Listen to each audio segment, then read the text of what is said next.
2026 yılına ilişkin hedefleri içeren bir sunum gerçekleştirdi diyelim. Neler söyleyeceksin bir gazeteci olarak, bu yakından takip ediyorsun iktidarın bu tarz pratiklerini. Seni dinliyoruz. Evet, aslında orta vadeli program denilen programdaki hedefler herhangi bir değişikliğe uğramadan yeniden resmi gazeteye yayınlanarak 2026 hedefleri şeklinde önümüze konuldu.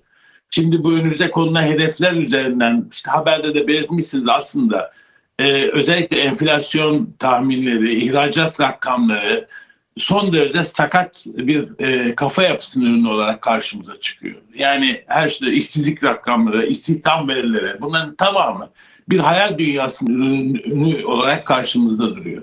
Yani bu metni okuduğunuzda bu insanlar acaba bu ülkede mi yaşıyor diye düşünüyorsunuz. Çünkü sıradan insanın pazara gittiğinde veya hayatını sürdürürken yaşadığı defalarca işten atılmalar olgusuyla karşı karşıya kaldığında çok net olarak bildiği gerçeklik bu üst düzey yöneticiler tarafından açık söylemek gerekirse hiçbir şekilde algılanamamış durumda ya da tam tersine bize bildiğimiz bir hikaye üzerinden algı yönetimiyle bakış açımızı değiştirmeye çalışıyorlar. Evet.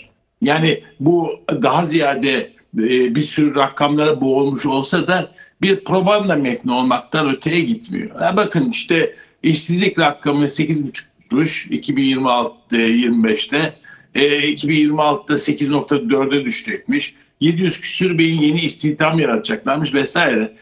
Şimdi hepimiz biliyoruz ki aslında bu Mehmet Şimşek yönetiminin uygulamış olduğu IMF patentli sıkı para politikası yüksek faize dayanıyor. Bu yüksek faiz neyi getiriyor beraberinde? İşletmelerin krediye ulaşma imkanlarını ortadan kaldırıyor.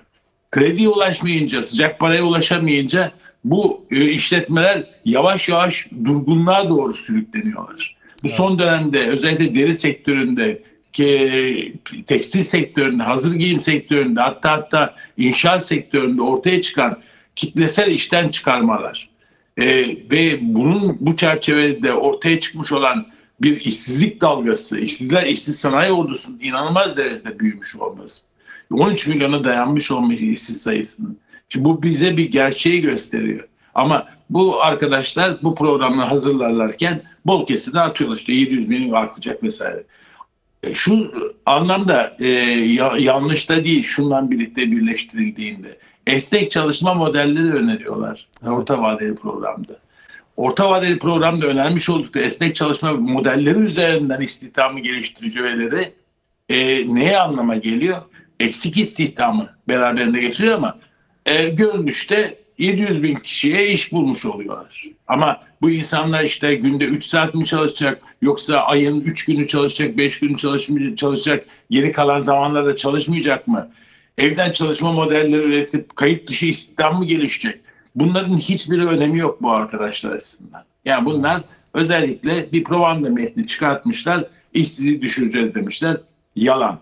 Enflasyonu düşüreceğiz diyorlar. Enflasyonun ortada olan 33 nokta küsürlük enflasyonun Ekim ayında da birkaç gün sonra açıklanacak Ekim ayı enflasyonu, birkaç gün sonra açıklanacak enflasyonun daha da artacağı çok net olarak veri düzeyinde. Yani geçtiğimiz yıl Ekim ayında 2,8 olan resmi enflasyon 3'ün üzerinde çıkacak ve ona rağmen enflasyonun düşmesinden, yıl sonunda işte 28,5'lara inmesinden falan bahsediyorlar ya, bunun hiçbir gerçekliği yok. Hele 2026 enflasyon açısından hedefledikleri 16 rakamın hiçbir kabul edilir tarafı yok. Bu sadece olsa büyük sermayeye işçilerinize %16'dan fazla zam vermeyin anlamına gelecek. Evet. Sefalet yayılacak, gelir transferi, servet transferi yoksullardan zenginlere doğru yürümesinin önü açılacak. Peki Ertuğrul, hemen 2026 yılı bütçesine bir göz atalım. Çünkü başladı bugün görüşmeler Plan Bütçe Komisyonu'nda. Şimdi DEM Parti Sözcüsü Ayşegül Doğan orada bir sunum yaptı. Bütçe taslağını incelediğini söyleyerek şunu ifade etti. Dedi ki burada bu bütçenin içerisinde yoksul kavramını hiç kullanılmamış. Kadın, genç kavramları kullanılmamış. Demokrasi kavramı hiçbir şekilde kullanılmamış. Böylesi bir bütçe 2026 nelerin yaşayacağına işaret ediyor? Ya şimdi gerçek şu ki 10 sene önce konuşsaydık da 5 sene önce konuşsaydık da şimdi de konuştuğumuzda da aslında AKP bütçeleri açısından benzer cümleleri kurmak mümkün. Yani bir savaşa aktarılan paralar. İşte bakın daha önce de ifade ettik bunu. Savaşa kaynakların bu denli büyük bir şekilde aktarılması zaten demokratik bir bütçenin olması ihtimalini ortadan kaldırıyor. Sadece bununla sınırlı değil, sermayenin bu kadar teşviklerle güçlendirildiği, desteklendiği, sermayenin ödemesi gereken vergilerin bu denli işte istisna kapsamına alınıp silindiği, hatta şöyle bir olgudan bahsedeyim. Kurumlar vergisinin toplam hedeflenen alınacak parası 1,6 trilyon.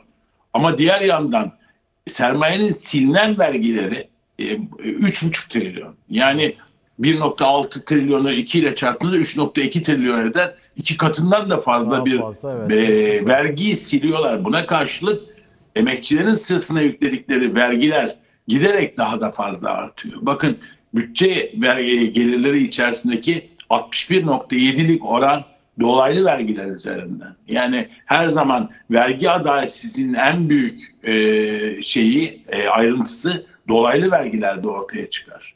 Bununla da sınırlı değil, gelir vergileri yani esnaf ve işçilerde alınan vergiler sermayede alınan vergilerin 2 katından fazla.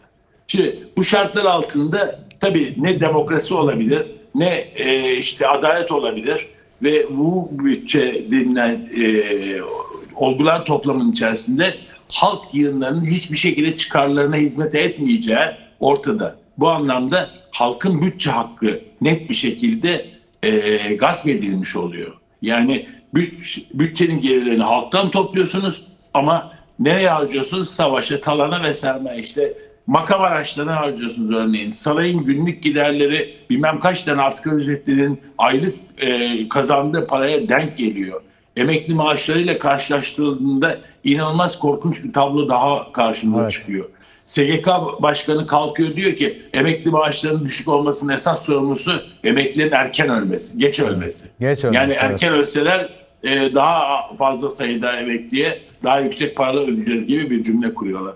İşte bunların tamamı aslında bu saray rejiminin ne kadar halktan koptuğunu, uzaklaştığını, ne kadar tepeden baktığını, nasıl bir kibir yığını haline dönüştüğünü gösteriyor bize.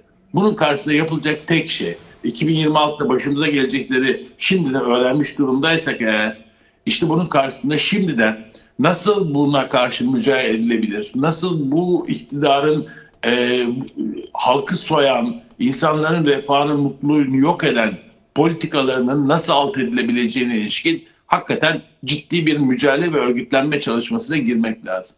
Bu altını çizerek de söylüyorum. Sendikalarla olacak bir iş değil. Çünkü sendikalar sistemi üretmek dışında başka bir işe yaramıyorlar. Türk işinde, hak işinde hatta çoğu kez diskine varıncaya kadar. O halde ciddi bir geçen hafta bağlandığımda söylemiştim. Bu ekonomik bir zorbalık değil. Bu siyasal bir zorbalık esas itibariyle. Evet. Siyasal zorbalığın karşısında siyasal mücadele yürütülür. Bizim yapmamız gereken esas itibariyle bu politik saldırı karşısında politik mücadeleyi güçlü bir şekilde yükseltmek ve bu iktidarı hakikaten tarihin çöplüğüne göndermek dışında başka hiçbir çare yolu olduğunu düşünmüyorum.